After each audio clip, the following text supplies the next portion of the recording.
오늘은 바울의 고별 설교 회상이라는 제목으로 하나님의 말씀 나누려고 합니다. 바울은 드로아에서 7일의 일정을 보냈고요. 이틀간 말씀을 전했었죠. 그리고 50km에서 70km 떨어진 아소를 지나 80km 떨어진 미둘레네를 거쳐 45km 떨어진 밀레도에 이르게 됩니다. 13절에서 16절까지 말씀에서 특이한 상황, 특이한 내용 두 가지만 살펴보면, 첫째로 13절에 왜 바울은 일행을 배로 보내고 자신은 걸어갔느냐 하는 물음입니다.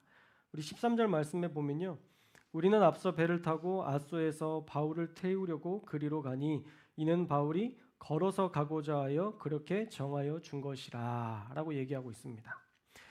주석에서는 사도 바울이 홀로 하나님과 교제하기 위해 따로 떠났거나 폭풍우가 험한 지역이라 자신은 걸어갔을 것이다 라고 추정하는데, 두 번째는 논리적으로 맞지 않는 이유가 그럼 바울만 살겠다고 걸어가게 된 것인데, 바울은 그런 사람이 아니기 때문에 두 번째 추측은 맞지 않죠. 분명히 바울은 홀로 걸어가면서 하나님과 교제하는 시간으로, 그리고 하나님의 음성을 듣는 시간으로 삼았을 것입니다. 사실 사람들과 함께 지내다 보면 하나님의 음성에 집중하지 못할 때가 많거든요. 그래서 특별히 일부러 이 시간, 정말 중요한 시간이었기 때문에 따로 떠나서 홀로 그 길을 걸어갔던 것입니다. 그리고 아마 그 시간을 통해서 예루살렘으로 가게 될 것, 또 예루살렘에 가야 하는 것에 대해서 그 마음에 작정했을 것입니다. 후에 바울의 고백을 보면 알 수 있습니다. 또 하나는요, 16절 말씀에 보면 바울은 왜 예루살렘으로 가려고 했는가? 이는 될 수 있는 대로 오순절 안에 예루살렘에 이르려고 급히 가미러라 라고 16절에 말씀하고 있는데요. 이 역시도 우리가 사도행전의 내용들을 계속 살펴보고 또 말씀을 이해하신 분들이라면 답은 나옵니다.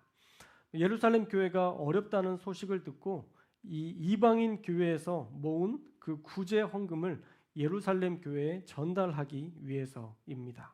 특별히는 오순절 안에, 오순절 절기 안에 이 예루살렘 교회에 이 헌금을 전달하고 싶은 그런 갈망, 열망이었을 것입니다.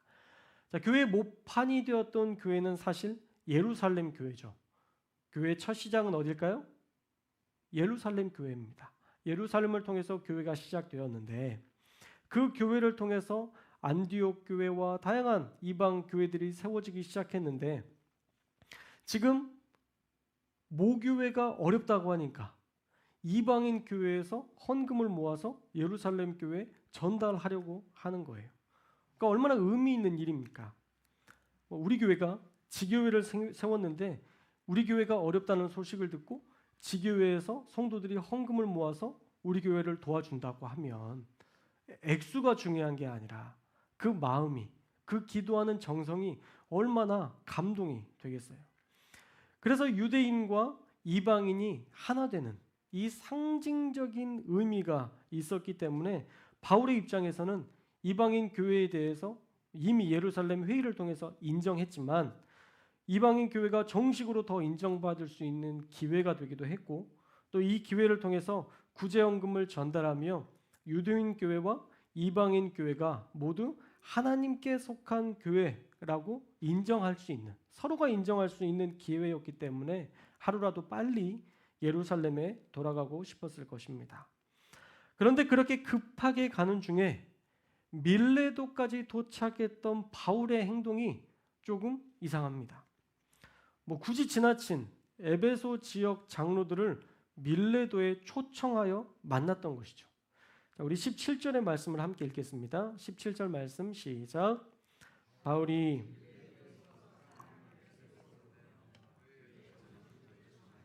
아멘.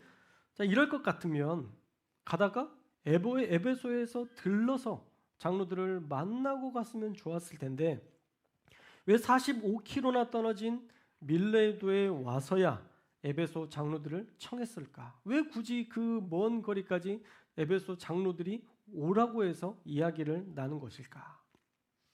우리가 지난주에도 살펴봤지만 에베소 지역에 바울이 방문하게 되면 또 소동이 일어날 수 있으니까, 데메드리오가 했던, 은장색들이 했던 그런 소동들이 일어날 수 있기 때문에 들르고 싶은 마음은 굴뚝 같았지만 교회가 피해를 입으면 안 되니까 그냥 지나쳤던 것입니다. 그리고 사실은 에베소 사람들을 만나지 않고 갈 수도 있었지만 도저히 그냥 갈 수 없는 분명한 이유가 있었습니다. 그건 바로 더 이상 에베소 교회 성도들을 볼 수 없었기 때문입니다.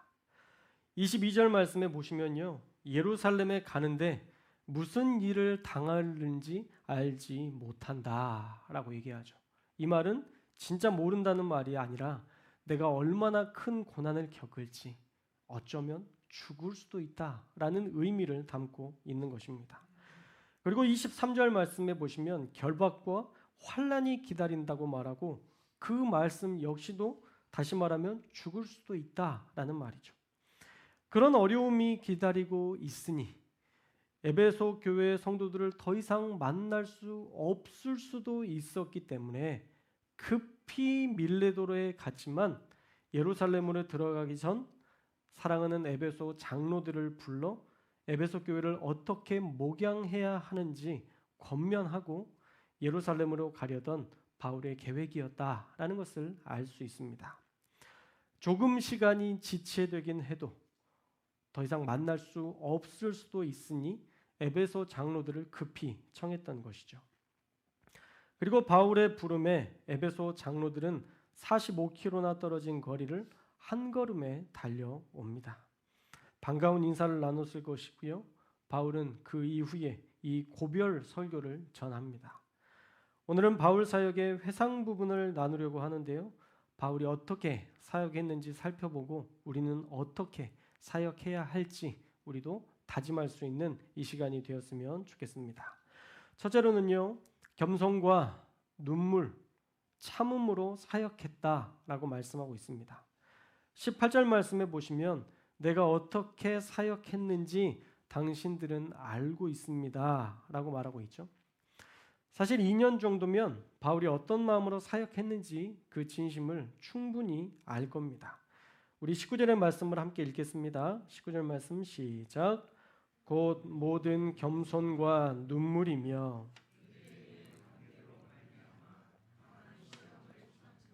주를 섬긴 것과. 아멘. 자, 여기에서는 세 가지를 언급하고 있는데요.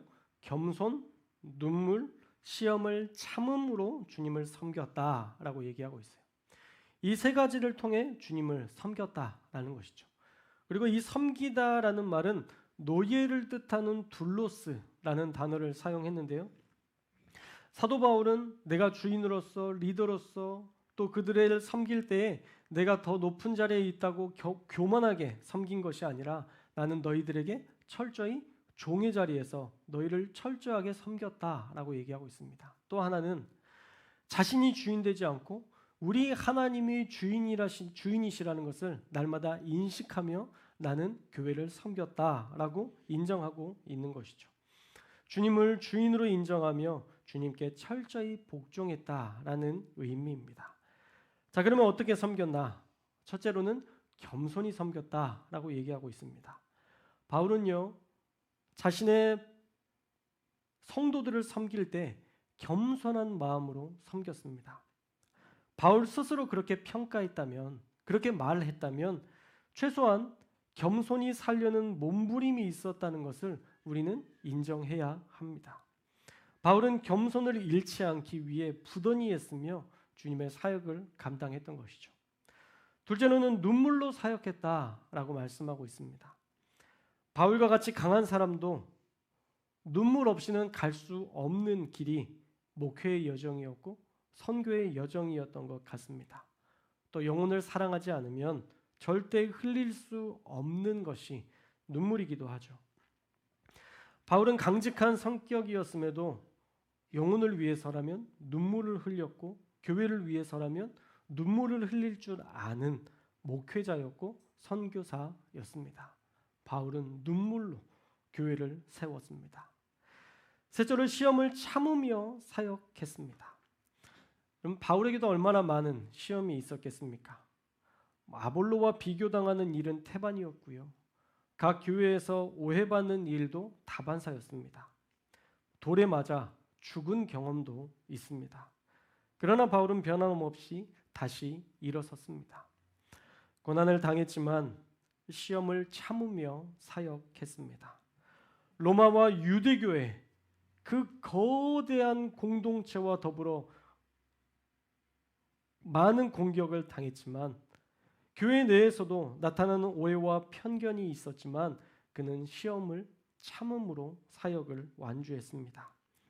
그렇기 때문에 에베소 장로들에게 지금 이렇게 너희도 나처럼 겸손과 눈물, 참음으로 사역했던 것을 기억하며 너희도 그렇게 사역해라 라고 암묵적인 메시지를 전달할 수 있었던 것입니다.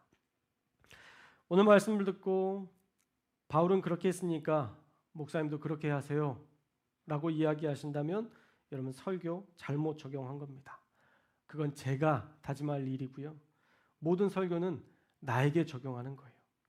여러분들은요, 바울처럼 저도 교회를 위해서 겸손과 눈물, 참음으로 주님을 섬기겠습니다 라고 적용할 때 그게 가장 아름다운 말씀 적용일 것입니다.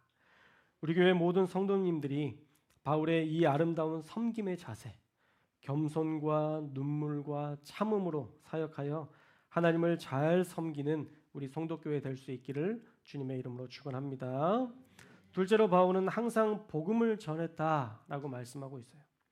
우리 20절 말씀을 함께 읽겠습니다. 20절 말씀 시작. 유익한 것은 무엇이든지 공중 앞에서나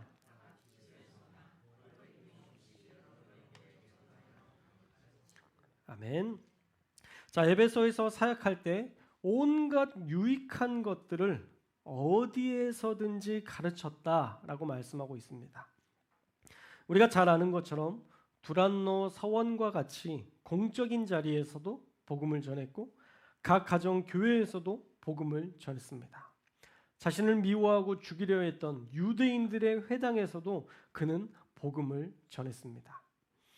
도덕을 가르친 것이 아니라 윤리나 상담을 가르친 것이 아닙니다. 그는 오직 복음만을 전했습니다. 마찬가지로 교회에서도 전해야 할 것은 도덕이나 윤리나 상담이 아닌 바로 복음을 전해야 하는 것이죠. 복음 외에 다른 것이 교회에서 판을 친다면 그것은 분명히 잘못된 것입니다. 복음을 위해 도덕과 윤리와 상담이 서브가 돕는 역할을 할 수는 있지만 복음이 빠진 교회가 되어서는 안 됩니다. 그래서 바울은 이야기하죠. 유익한 것, 즉 복음을 나는 어디에서나 거리낌 없이 전했다. 여러분 그렇게 살고 계십니까? 여러분 예수님의 복음을 전하며 살고 계신가요? 특별히 거리낌이 없이 전했다라는 말은요. 원문에서 움츠르지 않고 겁내지 않고 위축되지 않고 물러서지 않고 전했다라는 말입니다. 바울은 복음 전하는 데 있어서는 두려움이나 위축됨 없이 적극적으로 복음을 전했습니다. 왜요? 내 개인의 이익을 위해서가 아니었고 그들의 영혼이 구원받는 일이었기 때문입니다. 그러면 죽음 이후에 천국을 갈 수 있는 것처럼 그런 아름다운 선물이 어디 있습니까? 사실 이 땅은 우리가 살고 있지만 우리의 생각대로 큰 기쁨과 큰 은혜, 공의를 상상할 수 있는 공간이 아닙니다. 그럼 어디에 공의가 있나요? 정치인들이 그렇게 많이 배우고 그렇게 많은 것들을 배워가면서 적용하지만 그 안에 진짜 공의가 있습니까? 우리의 삶의 자리에서 교회를 다니면서도 우리가 하나님 앞에 기도하면서 살아가지만 이 땅에 완벽한 공의가 실현되어 있나요? 사실 없습니다. 가끔 정말 어려운 아이들의 삶을 보면 가슴이 미어질 때가 있습니다. 어떤 TV 프로그램을 보다 보면 어느 지점은 항상 누군가를 도와주는 그런 프로그램으로 한 채널이 계속 나오는데 이번 주에는 그 아이를 보면서 한 아이가 어머니 아버지가 장애를 가졌고 한 어린아이는 이제 7살 아이인데 그 아이가 어머니 아버지를 돕겠다고 움직이고 뭔가를 하려고 하는 그 몸부림을 보는데 참 가슴이 아프더라고요. 그냥 에버랜드 한번 가고 싶은 게 이 아이의 소원인데 그걸 할 수 없는 그 아이의 이 현실, 사실 얼마나 막막하고 답답하겠습니까? 우리의 인생의 여정이 사실 그 아이보다는 낫겠지만 그럼에도 불구하고 우리도 팍팍한 현실을 살아가고 있잖아요. 근데 이 인생도 팍팍한데 우리가 죽은 다음에도 지옥 간다면 얼마나 불쌍한 인생입니까? 이 땅을 살아가는 것도 힘겹고 버거운데 그렇게 고통스럽게 살았는데 죽음 이후에도 예수님을 믿을 시간이 없어서 예수님을 믿지 않아서 지옥에 가야 된다면, 그래서 그곳에서 또 다른 고통과 또 다른 괴로움을 당해야 한다면 그것처럼 비참한 인생이 어디 있습니까? 그래서 우리가 복음을 전해야 되는 것입니다. 이 땅에서 조금 힘들 수 있고 이 땅에서 조금 괴롭게 살 수 있지만 우리가 예수 믿으면, 우리가 하나님을 신뢰하고 하나님과 동행하면 하나님이 이 땅에서 우리의 인생을 책임져 주고 우리를 선한 길로 인도하실 뿐만 아니라 죽음 이후에도 하나님의 나라, 그 천국에서 왕노릇할 수 있다는 것, 이 놀라운 축복을 전해야 되는 것이죠. 바울은 그 구원의 축복을 내가 받았다라는 것에서 끝나지 않았고요. 이 위대한 선물을 모든 이들에게 전해주고 싶어 했습니다. 그래서 몇만 킬로나 되는 1차, 2차, 3차 전도 여행의 여정을 완주했고 지금 예루살렘에 가면 죽을 수 있다는 것을 그는 알았지만 자기 민족이 구원받기를 바라는 마음에 그는 자기의 생명을 걸고 다시 예루살렘으로 향했던 것입니다. 바울의 이 거리낌 없는 복음 전파, 우리 교회가 반드시 본받아야 할 아름다운 믿음의 자세인 줄 믿습니다. 20절을 통해 바울이 장로들에게 당부했던 것은요, 결국 에베소 교회도 나처럼 그렇게 복음 전파하는 일에 힘쓰라라는 권면이었던 것이죠. 내가 전한 복음을 당신들도 끝까지 포기하지 말고 전해달라라는 마지막 당부였던 것입니다. 셋째로 회개와 믿음을 증언했다라고 말씀하고 있죠.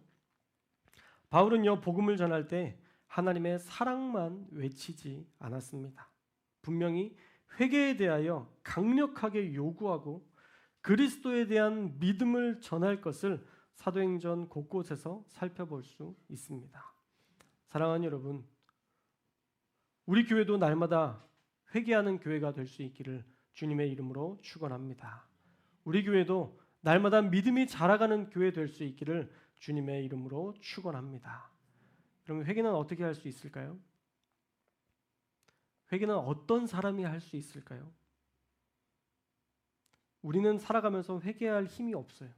아니, 회개할 마음이 없습니다.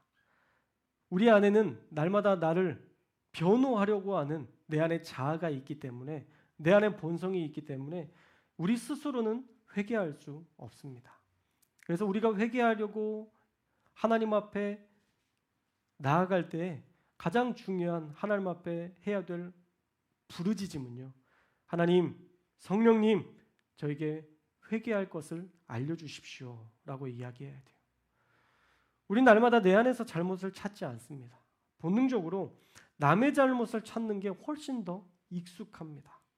그러나 그런 삶의 방식으로는 우리가 하나님의 형상을 닮아갈 수 없습니다. 그러니 성령님께 회개할 것을 날마다 알려주시라고, 내 안에 강력하게 보여주시라고 간청하셔야만 우리가 회개할 수 있는 것입니다. 그리고 믿음 안에서 사는 법도 우리가 배워야 합니다. 내 머릿속에서 나오는 삶의 방식은요, 사실 믿음의 방식이 아니에요. 믿음인 것처럼 포장은 할 수 있습니다. 그러나 믿음이 아닐 때가 훨씬 더 많아요. 교회 사역을 열심히 하지 않으면서도 얼마든지 그럴듯한 이유와 포장을 할 수 있습니다. 내가 저 사람이랑 부딪히지 않으려고 사역을 열심히 하지 않는 거야. 진심으로 하지 않으면 안 하느니만 못하니까 내가 사역을 하지 않는 거야. 내가 로또만 되면 주를 위해 열심히 살겠습니다.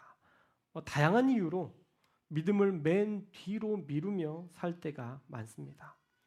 결국은 내 삶이 가장 최우선인 삶을 살고 있다라는 증거일 뿐이죠. 그러나 분명히 말씀드리지만 믿음이 없이는 하나님을 기쁘시게 할 수도 없고 하나님이 여러분을 위해 준비한 그 어떤 축복도 선물도 받지 못한다는 것을 우리는 기억해야 합니다. 분명한 것은 믿음이 믿음에 이르게 한다라는 거예요. 따라해 볼까요? 믿음이 믿음에 이르게 한다.